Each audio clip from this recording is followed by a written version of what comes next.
Gjatë natës, forcat izraelite sulmuan dhe rrëmbyen ekuipazhin e Anijes Medlin. We are right here, surrounded by Israeli drones. Please sound the alarm. Anija e koalicionit ndërkombëtar Flotilja e Lirisë me 12 aktivistë në bord u ndalua rreth 180 km larg Gazës, drejt së cilës po transportonte ndihmë humanitare.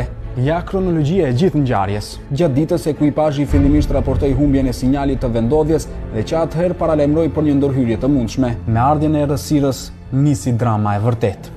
Disa anije me drita të fuqishme filluan të qarkullonin rreth aktivistëve. 4 vessels surrounded us, and 2 of them came 200 meters close to our vessel. This has never happened before. Situata u përkeqësua edhe më shumë shpejt. Dronët filluan të fluturonin mbi anije. When you see this light, there's a drone right above us lighting this light. Antarët e ekuipazhit u strehuan në kuvert, ndërkohë që dronët lëshonin një substancë të bardhë që ngjante me bojë. Disa prej tyre u ankuan për djegje dhe pickime në sy, gjë që ngriti dyshime se mund të ishte përdorur një lloj lënde kimike. Pasoi bllokimi elektronik I sinjaleve me qëllim të pengimit të kërkesës për ndihmë, sipas aktivistit brazilian Tiago Avila.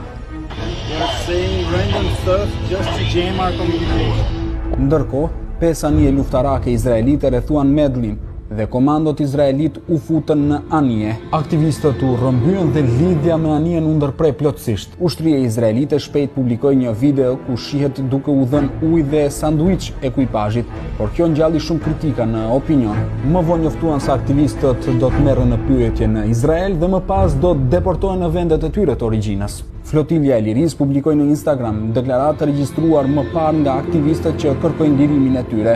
Vëmendja e publikut është e përqendruar te hapat e ardhshëm të Izraelit, si dhe te reagimet e zyrtarëve, ku sipas komenteve në rrjetet sociale, këtë herë pritet një reagim më I ashpër nga opinioni.